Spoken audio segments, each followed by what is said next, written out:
많이 더우시죠? 어떻게 지내고 계십니까? 주님이 내리시는 은총과 평화가 더위에 지쳐있는 여러분들에게 시원한 한 줄기 바람같이 내리시기를 빕니다. 연일 폭염주의보가 발령되고 있습니다. 기상청에서는 35도를 넘나드는 무더위가 당분간 계속될 것이라고 예보하고 있습니다. 모두 건강에 유의하시기를 바랍니다. 이처럼 기온이 매일 최고치를 갈아치우고 있지만 진흙 속에서도 꽃을 피우는 연꽃처럼 어떤 조건과 환경에서도 하나님의 말씀을 향한 우리의 갈망은 더욱 깊어지기를 소망합니다. 특히 이런 무더위 속에서 에어컨도 없는 쪽방에서 선풍기 하나로 하루하루를 버텨내고 있는 독거 노인들과 노숙인들을 생각하지 않을 수 없습니다. 이분들을 위해 지금도 뜨거운 주방에서 급식 봉사에 참여하고 계신 교우분들의 수고에 진심으로 감사를 드립니다. 우리의 작은 섬김이 어려운 이웃들에게는 큰 위로와 희망이 될 것입니다. 오늘 우리가 함께 나눌 착한 사마리아 사람 이야기가 한여름 무더위를 식혀주는 측량할 수 없는 소나기처럼 크신 주님의 사랑이 우리를 통해 이웃들에게 젖어들기를 소망합니다. 성부와 성자와 성령의 이름으로 말씀드립니다.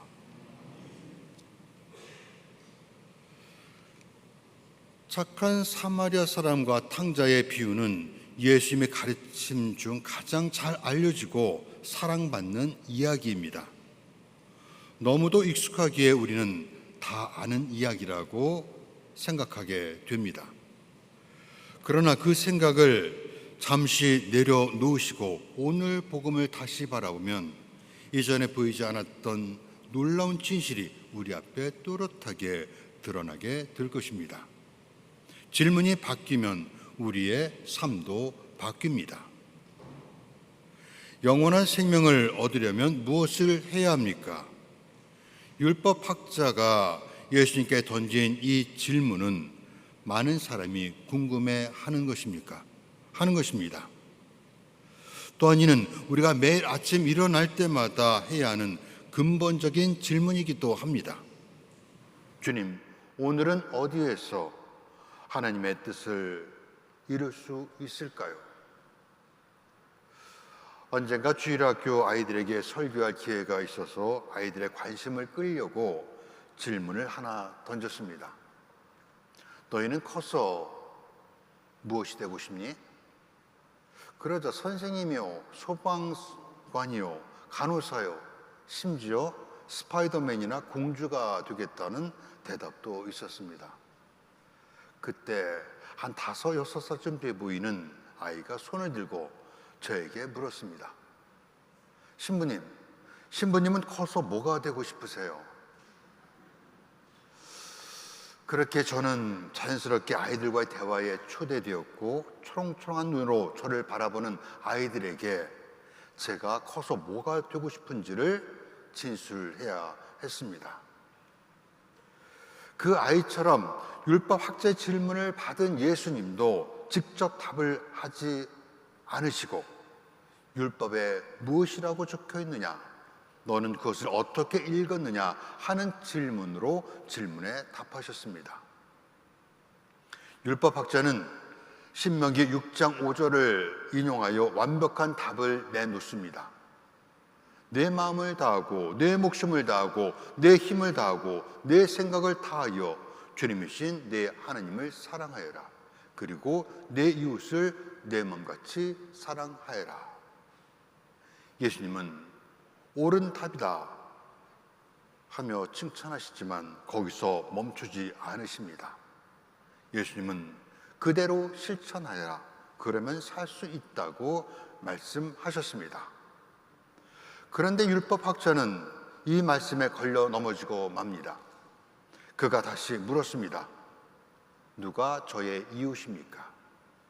이 질문은 겉보기에는 평범해 보이지만 실제로는 문제가 있는 질문입니다. 이 질문은 본질적으로 이웃의 경계를 축소하여 사랑의 의무에서 벗어나려는 욕구에서 나온 것입니다. 구약 신명기에서 이웃은 이스라엘 지파의 구성원이거나 함께 거주하는 사람을 가리킵니다. 그 범위를 벗어난 사람은 돌보지 않아도 사랑의 의무에서 면제될 수 있었습니다. 하지만 예수님은 무거운 질문에 대해 교리적으로 답하지 않고 비유를 통해 말씀합니다. 이야기는 예루살렘에서 예리고로 내려가는 험한 길에서 시작합니다. 강도를 만나 쓰러진 사람 곁으로 세 사람이 차례로 지나갑니다. 율법학자는 자신과 사회적 신분이 비슷한 제사장 레위 사람이 쓰러진 사람을 못 본 체하며 지나칠 때 마치 자신의 위선이 드러나는 것만 같아 민망하고 당황스러웠을 것입니다. 어떤 주석가는 제사장과 레위 사람이 죽은 사람을 만지면 부정해진다는 정결법 때문에 멈추지 않았다고 그들을 변호하기도 합니다.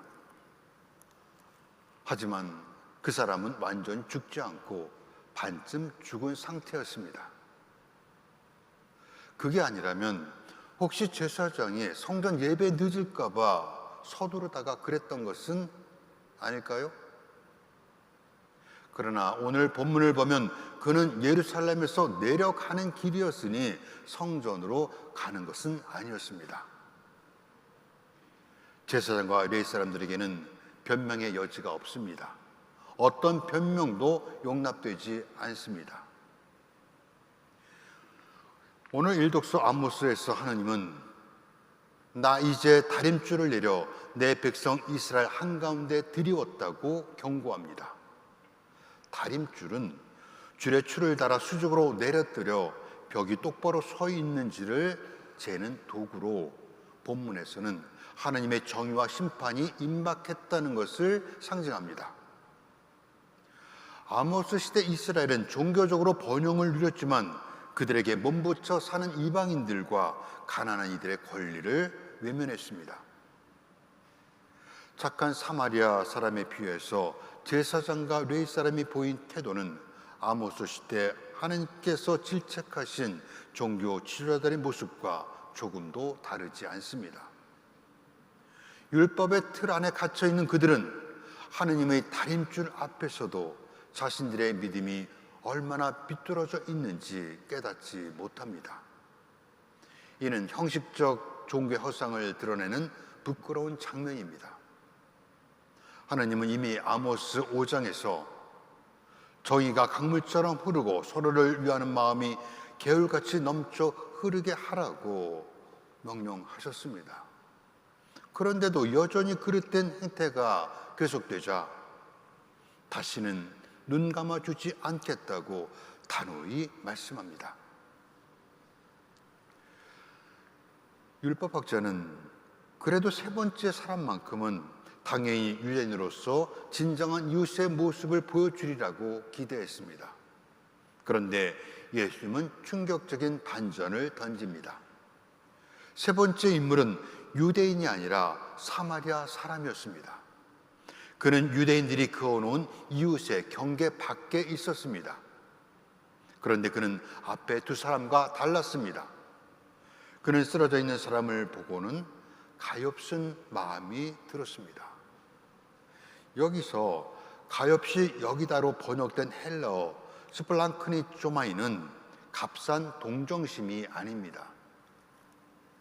이는 창자가 끊어질 듯한 아픔, 단장의 아픔이라는 뜻으로 하나님의 본질적 속성인 연민과 깊게 연결되어 있습니다.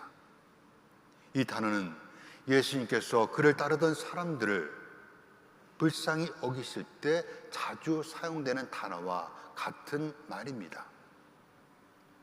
우리가 사랑을 달콤한 감정으로만 생각할 때 연민은 감정으로 끝나지 않고 구체적인 행동으로 이어집니다. 여기서 핵심적인 질문의 전환이 일어납니다. 강도를 만나 쓰러져 있는 사람을 보고 제사장과 레위 사람이 던진 질문은 내가 여기 멈춘다면 나에게 무슨 일이 생길까 하는 것입니다. 실제로 강도는 그 근처에 숨어서 다음 대상을 기다리고 있을지 모릅니다. 그럼에도 불구하고 사마리아 사람이 던진 질문은 내가 멈추지 않는다면 그에게 무슨 일이 생길까 하는 것이었습니다.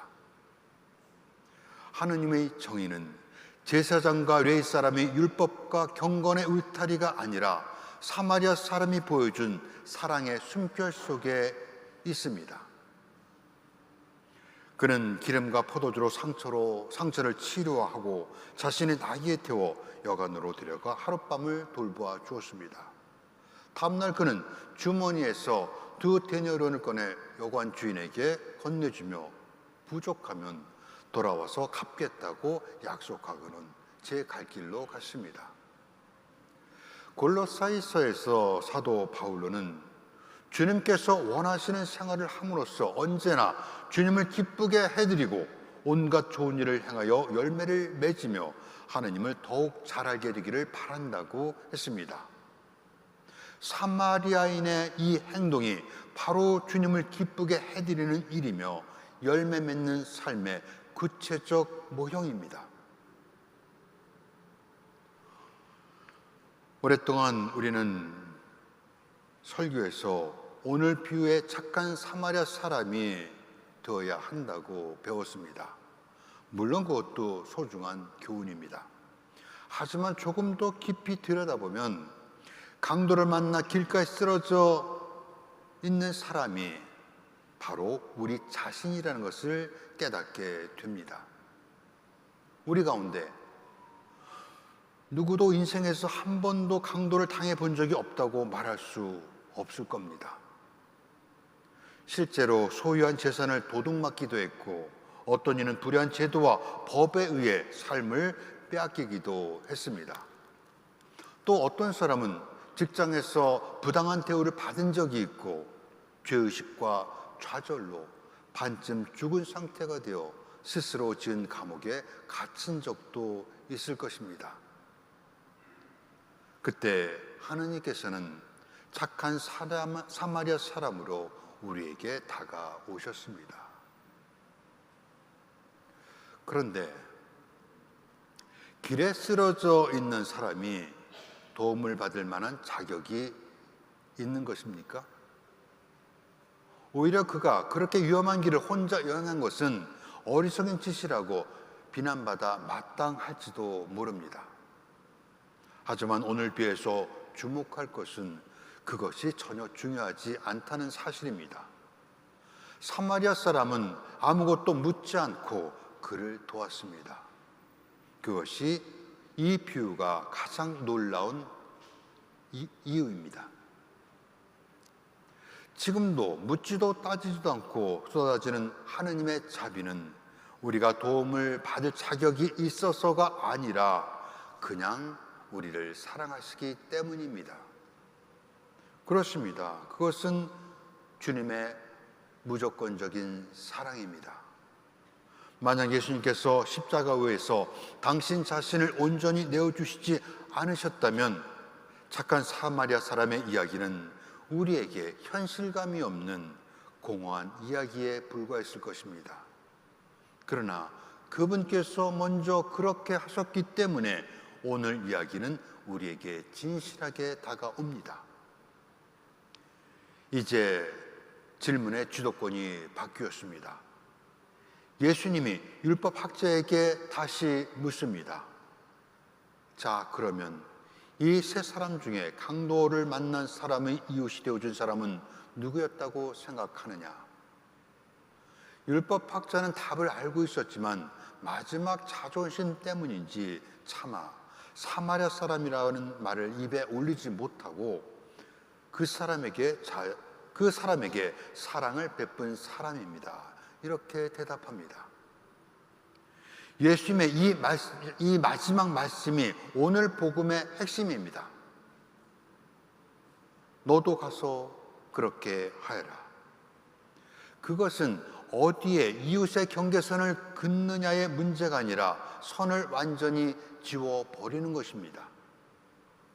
시편 82편에서 하느님은 약한 자와 고아를 보살펴주고 없는 이와 구차한 이들의 권리를 찾아주라고 하셨습니다. 이처럼 하느님의 자비와 정의를 실현하라고 부름받은 우리의 모습은 골로새에 있어서 바울로가 말하는 것처럼 하나님의 은총의 말씀을 듣고 그 참뜻을 깨닫고 열매를 맺으며 퍼져가는 역동적인 삶이어야 합니다. 그것은 경계를 짓는 종교에서 경계를 허무는 사랑으로, 자격을 따지는 율법주의에서 은혜가 넘치는 복음의 삶으로의 전환을 의미합니다. 너도 가서 그렇게 하여라 하는 예수의 말씀으로 오늘 이야기는 끝나지만 아직 끝난 것이 아닙니다. 나머지 이야기는 우리에게 달려 있습니다. 우리의 믿음이 생각이 되고 생각이 말이 되고 말이 행동이 될 때 오늘 복음 이야기는 우리 안에서 완성될 것입니다. 오늘 이야기가 강렬한 이유는 우리가 그 이야기 속에 있기 때문입니다. 우리는 강도 맞는 사람처럼 하나님의 은혜로 구원받았습니다. 그리고 이제 착한 사마리아 사람의 이야기를 우리의 이야기로 바꾸도록 요청받고 있습니다. 이제 우리의 차례입니다. 질문이 바뀌면 우리의 삶도 바뀝니다. 누가 내 이웃인가라는 질문에서 내가 누구의 이웃이 되어 줄 것인가로 우리의 질문이 바뀔 때 우리는 이 땅에서 하느님 나라를 미리 맛보게 될 것입니다. 오늘 이야기를 들려주시는 예수님께서 바라시는 것은 우리가 성경의 해박한 율법학자가 아니라 발걸음이 닿는 곳마다 사랑의 흔적을 남기는 착한 사마리아 사람이 되라는 것입니다. 그 사랑은 나의 외로움을 드러내기 위한 것이, 나의 의로움을 드러내기 위한 것이 아니라 그보다 훨씬 더 큰 하나님의 사랑에 관한 것이어야 합니다. 우리의 마음이 하나님의 풍성한 은혜, 자비, 긍휼, 사랑으로 가득 차 있다면 우리는 더 이상 내 이웃이 누구입니까? 라고 묻지 않고 우리의 믿음을 행동으로 살아냅니다. 이제 성전을 나서는 우리 각자가 세상 누군가에게 착한 사마리아 사람이 되어주기를, 그래서 하나님의 크신 사랑이 우리의 손과 발을 통해 세상에 흘러가기를 간절히 기도합니다. 성부와 성자와 성령의 이름으로 말씀드렸습니다.